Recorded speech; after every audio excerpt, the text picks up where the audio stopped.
Ciao.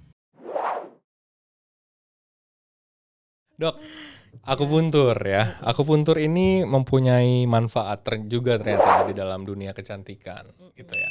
Ya, yang seperti kita tahu mungkin kecantikan kalau di Rumah Sakit Premier Bintaro sih ada Skin and Laser Clinic gitu kan. Itu menggunakan laser. Nah, kalau dari dokter sendiri itu bagaimana, Dok? Akupunturnya seperti apa itu? Ya, jadi pertama Mhm. kita ke definisi kecantikannya dulu kan tadi ya. Misalnya apa? Kecantikan tuh apakah dari bentuk yang seperti apa atau warna seperti apa itu kan hanya tren. Setiap orang punya seleranya masing-masing. Yang disetujuin banyak orang itu bahwa kecantikan itu yang tampak lebih muda, youthful, gitu. Oke. Jadi sedangkan penuaan itu kan ongoing proses, terus-menerus, tidak akan berhenti. Jadi kecantikan itu kita harus berusaha merawatnya, meremajakan terus. Nah, itu peran terbesar akupuntur di situ. Di peremajaan wajah, baik kulitnya, otot wajahnya, kayak gitu. Jadi terus balik ke akupunturnya apa? Itu kan suatu metode kedokteran ya dengan stimulasi titik akupuntur. Emang titik akupuntur yang mana sih? Kalau tai lalat kita tahu ya ada titiknya. Kalau titik akupuntur itu adalah area istimewa di badan kita yang sangat kecil, makanya dibilang titik. Oke. Istimewanya kenapa? Karena di sana banyak ujung serabut saraf, ujung pembuluh darah, dan ternyata banyak enzim-enzim di sana. Jadi bila dirangsang, dia akan memberikan efek baik ke kecantikan maupun ke kesehatan. Nah, untuk kecantikan, saat titik akupunktur itu ditusuk, yang pertama dia meningkatkan sirkulasi pembuluh darah. Sirkulasi baik, nutrisi ke kulit bagus gitu. Skincare yang dari dokter kulit kasih meresap dengan baik kayak gitu.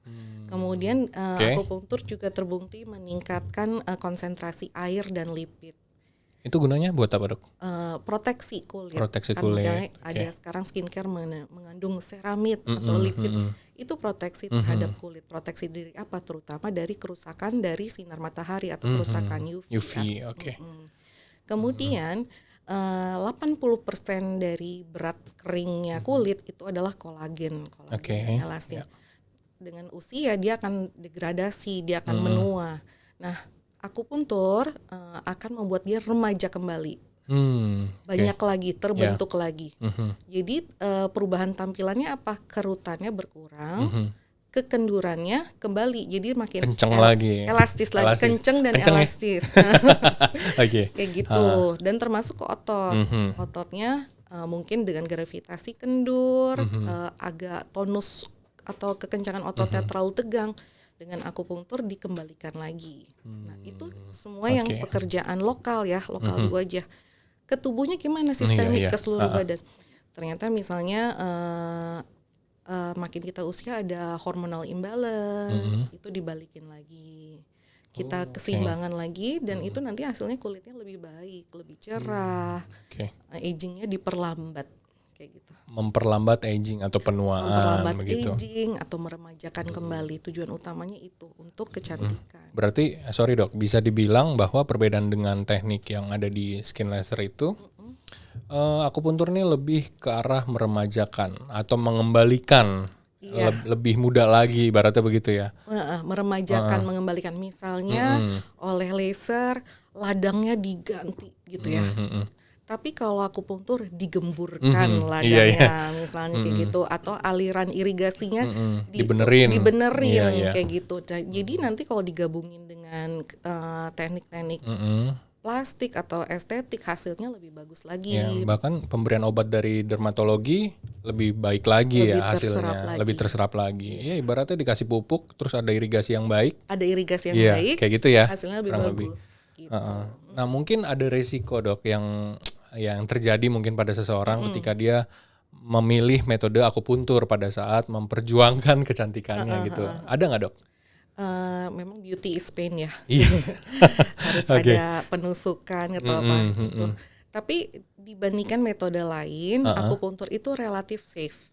Oke. Relatif tapi ya. Relatif safe. Relatifnya kenapa? Kalau dikerjakan oleh orang profesional atau orang yang certified, ya kan? Itu akan sangat safe. Risikonya apa? Oh, ada nyeri sebentar. Karena kulit kan indera peraba. Iya. Memang itu udah kodratnya kulit merasakan kan. Ada nyeri sebentar, seret gitu sebelum pas masuk. Itu juga kalau yang rajin facial mungkin rasanya pasti di bawah ekstraksi komedo gitu. Kemudian ada risiko ada biru-biru lebam. Oke. Misalnya kayak gitu. Kayak memar gitu ya. Kayak memar kecil 1-2 sentimeter, hilang sendiri 2 minggu. It's okay gitu. Namanya juga ditusuk ya. Iya. Pasti walaupun dokternya akan tahu oh ini ada aliran pembuluh darah, kita hindarin. Tapi di dalam ada perbedaan tiap-tiap orang. Itu ada risiko biru. Itu aja sih Itu risikonya. ya lebih, tapi itu sementara ya, temporary doang. Saat itu aja. Saat itu aja. Paling ada resiko tambahan tapi banyak yang suka. Apa tuh? Jadi ngantuk. Oh gitu? Dia ngantuk, dia relax. Kadang kita sambil akupunktur pasien udah ngorok. Berarti bisa tuh akupunktur sambil nyetir ya? Jangan. Jangan ya. Aduh, please. Okay. Jangan, enggak. Iya. Jadi malah yang pasien bawa sendiri kita hati-hati. Kalau ngantuk nepi ya, itu salah satu. Berarti aman lah ya akupunktur ini ya. Akupunktur memang tadi aman asal Iya. sama orang yang udah certified. Gitu aja sih. Asal certified, oke. Nah untuk pasiennya sendiri dok, ada nggak batasan-batasan misalnya usia kita katakan atau wanita lebih apa, pria lebih apa gitu untuk melakukan teknik akupunktur ini gitu, gimana dok? Secara umum akupunktur kan metode kedokteran jadi bisa dari bayi sampai 90-100 tahun it's okay. Semua usia. Semua usia, pria wanita tidak apa-apa, tidak masalah. Mungkin yang perlu diperhatikan habis tindakan apa. Kalau dia habis ada tindakan kecantikan lain, kasih jarak misalnya 2 minggu. Terutama tindakan yang lumayan membuat ada reaksi radang sedikit.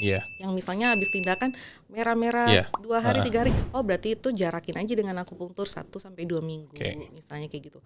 Tapi kalau misalnya dia habis facial, it's okay. Akupunktur bareng facial, it's okay. Akupunktur pakai skincare, it's okay. Kayak gitu. Oke. Aman asalkan certified. Asal certified. Oke. Ciao.